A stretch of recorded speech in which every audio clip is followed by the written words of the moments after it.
Indian premiere league 2025 का जो match खेला जाएगा 27 मई को शाम को 7:30 बजे। ये मैच लखनऊ और रॉयल चैलेंजर्स बेंगलुरु के बीच खेला जाएगा। दोनों टीमों की बात करूं तो इसमें से रॉयल चैलेंजर्स बेंगलुरु क्वालिफाई कर गई है, लखनऊ जो है आईपीएल से बाहर है। तो इनका दोनों टीमों का एक एक मैच बचा हुआ था, तो ये एक एक मैच खेल रही हैं। अब इसमें आरसीबी के लिए तो बहुत कुछ है और एलएसजी के लिए कुछ नहीं है। लखनऊ के लिए कुछ भी नहीं है और आरसीबी के लिए बहुत कुछ है। ये लखनऊ का होम ग्राउंड है। आरसीबी इस ग्राउंड पे एक मैच खेली है, वो भी किसके साथ खेली है, हारी है कि जीती है, वो भी सारा रिकॉर्ड दिखाऊंगा आपको। ये मैच होगा भारत रत्न श्री अटल बिहारी वाजपेयी इकाना स्टेडियम लखनऊ के ग्राउंड पे होगा। तो ये लखनऊ का होम ग्राउंड है। लखनऊ अपने होम ग्राउंड पे कितना मैच जीती है।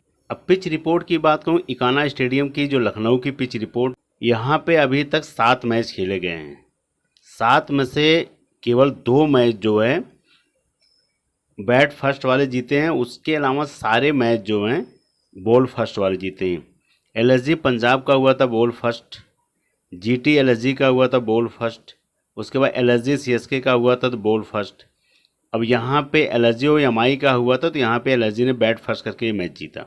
फिर उसके बाद एलएसजी और दिल्ली का हुआ था तो बॉल फर्स्ट, फिर एलएसजी हैदराबाद का हुआ था तो फिर हैदराबाद ने बॉल फर्स्ट करके जीत गया मैच।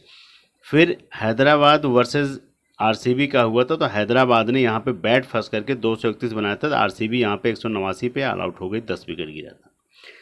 तो ये जो 2 मैच हैं जिसमें 2 मैच में बैट फर्स्ट वाले जीते हैं, तो उसके बाद 1 2 3 4 5 मैच जो हैं बॉल फर्स्ट वाले जीते हैं। तो मैंने यहाँ पे मेंशन भी कर दिया कि बॉल फर्स्ट विनिंग परसेंटेज ज़्यादा है। और जो 2 मैच है तो ये 200 आंकड़ा पार हुआ है तब जीते हैं। ये भी 231 बन गया है, यहाँ पे 203 बन गया है, तो ये मैच जीते हैं। लेकिन यहाँ पे हैदराबाद ने 206 रन बना के मैच जीत गई थी। तो इसीलिए कह रहा हूँ कि हाई स्कोरिंग मैच है। उसके बाद आरसीबी अच्छा खेली नहीं, आरसीबी के कुछ बैट्समैन अच्छा खेले, उसके बाद बॉलरों में कुछ दमखम दिखा नहीं। तो सबसे पहले बात करूंगा आरसीबी जो अभी हैदराबाद के साथ यहाँ पे इसी ग्राउंड पे इकाना स्टेडियम में हारी है, तो उसके बेस्ट प्लेयर कौन से थे सबके बारे में बात करूंगा कि कौन से प्लेयर हराए हैं, कौन से प्लेयर नहीं चले हैं। फिलिपी शॉट जैकब बेतल एक मैच में आए थे, उनकी जगह फिलिपी शॉट फिर खेल रहे हैं 62 रन, क्योंकि फिलिपी शॉट लगातार मैच खेलते हुए केवल एक मैच में जैकब बेतल खेले थे। फिलिपी शॉट अपना काम कर दिए, विराट कोहली ने भी कर ही दिया था, 43 रन बनाया था। अब मैक अग्रवाल को लेके आ गया, इससे अच्छा जैकब बेतल को लेके आते तो अच्छा रहा था, लेकिन मैक अग्रवाल को लेके आ गया। मैक अग्रवाल 11 रन बनाए, कुछ नहीं कर पाए। रजत पाटीदार भी ये भी कुछ नहीं किए, 18 रन बनाए। जितेश शर्मा ने भी कुछ नहीं किए। उसके बाद इनके जो हिटमैन है रोमियो सेपेट, इन्होंने कुछ नहीं किया बैटिंग से। कुणाल पांड्या कुछ भी नहीं किए, टीम डेविड कुछ नहीं किए, यश दयाल को कोई विकेट नहीं मिली, भुवनेश्वर को 1 विकेट मिली, नुंगली एनगड़ी को 1 विकेट मिली, सुयश शर्मा को 1 विकेट मिला, कुणाल पांड्या 1 विकेट, रोमियो सेपिट को 2 विकेट मिला। अब इनके जो मेन बॉलर थे जोश होजलवुड, ये क्या करते थे, ये प्रेशर बनाते थे, तब भुवनेश्वर कुमार को, यश दयाल को विकेटें मिलती थी। अब वो है नहीं तो अब प्रेशर बनाएगा कौन। तो इसीलिए ये मैच जो है इन्होंने खेला है, तो जो अगला बॉलर प्रेशर बनाता तो अगले को विकेट मिलती है। अब थोड़ा सा ये है, रोमियो सेफर्ड ने विकेट ले गए थे, लेकिन यहाँ पे जो मैच हैदराबाद के सामने हुआ था इनके केवल 2 प्लेयर छोड़ के इसके अलावा कोई खास नहीं। तीसरे प्लेयर में आते हैं रोमियो सेफर्ड, जो इन्होंने बैटिंग से तो कुछ नहीं किया लेकिन बॉलिंग से 2 विकेट ले गए, क्योंकि ये 3 प्लेयर से कभी कोई नहीं मैच जीतता है। कम से कम 5 प्लेयर 6 प्लेयर तो कुछ करते तब जाके कुछ होता है। अब 3 प्लेयर केवल शुरुआत के ओपनर दोनों चले हैं, फिलिपी शॉट, उसके बाद विराट कोहली, उसके बाद फिर एक रोमियो सेफर्ड, इसके अलावा कोई कुछ नहीं किया है। यही 11 18 24 0 8 1 0 1, इससे क्या होगा। तो इसीलिए हारी है। आरसीबी को इस ग्राउंड पे एक मैच खेली है तो इसको अच्छा खेलना पड़ेगा, तब जाके होगा, नहीं तो इनके पास बैट्समैन अच्छे खासे हैं। यहाँ टीम डेविड तक बैट्समैन है, कितने बैट्समैन वो भी बता रहा हूँ, 1 2 3 4 5 6 7 8 बैट्समैन बहुत मायने रखता है। 8 बैट्समैन तक बैटिंग है इनकी। Philip Short, Virat Kohli, Mayank Agarwal, Rajat Patidar, Jitesh Sharma, Romario Shepherd, Krunal Pandya, Tim David. ये 8 बैट्समैन जो हैं सारे हिटर हैं, केवल एक प्लेयर को छोड़ के कुणाल पांड्या थोड़ा सा टाइम लगाते हैं, नहीं तो Philip Short, Virat Kohli, Mayank Agarwal, Rajat Patidar, Jitesh Sharma, Romario Shepherd, Tim David, ये सारे हिटर हैं। ये इनको एक ओवर बहुत ज़्यादा समझना होता है, एक ओवर, उसके बाद उसी ओवर से शुरू कर देते हैं चौके छक्का मारने। कुणाल पांड्या हैं, थोड़ा सा 1-2-3 ओवर इनको चाहिए, उसके बाद फिर रिदम में आते हैं।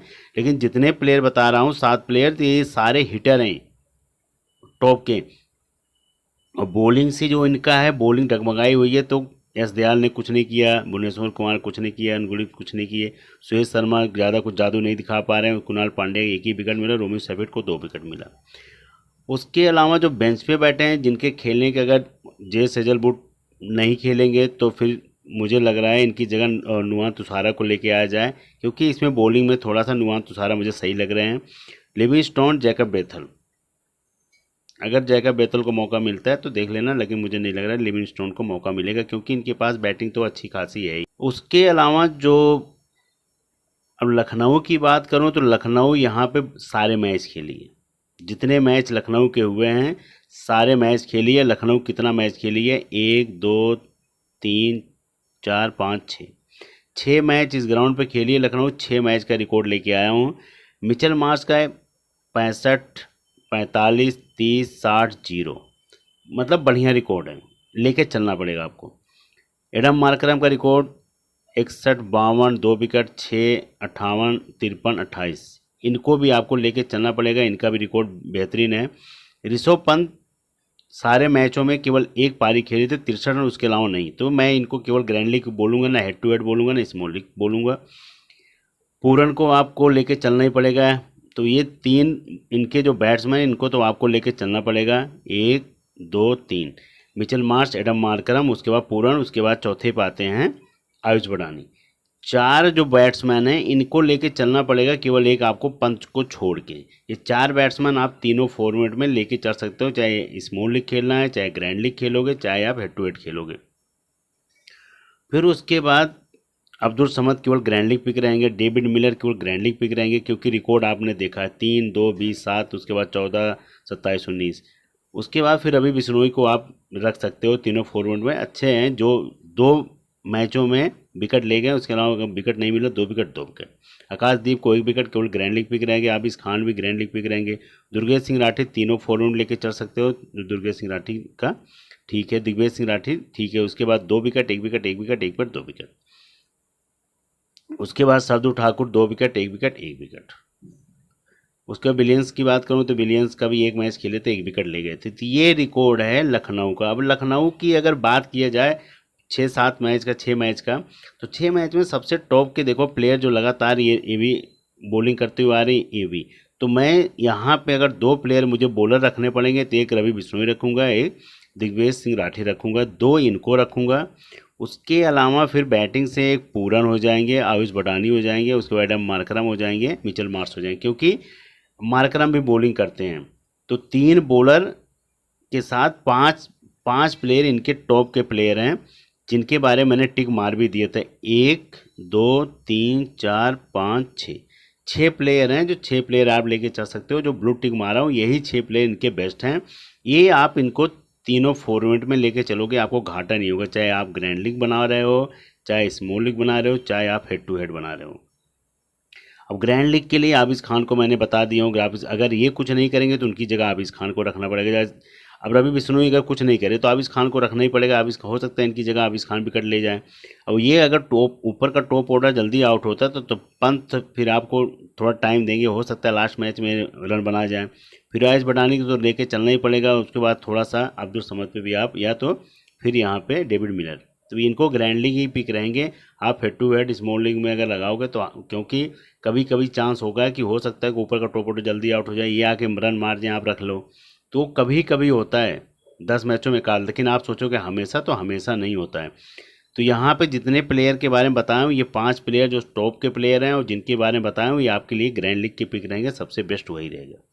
एलएसजी की अगर टीम की बात की जाए तो एलएसजी की टीम की तरफ से एडम मार्करम अभी है ही नहीं, क्योंकि इनका कोई फ़ायदा नहीं। अगर जीतते हैं तो भी कोई फ़ायदा नहीं, हारते तो कोई तब भी कोई फ़ायदा नहीं है, क्योंकि ये जो भी होगा आरसीबी पहले क्वालिफाई कर चुकी है।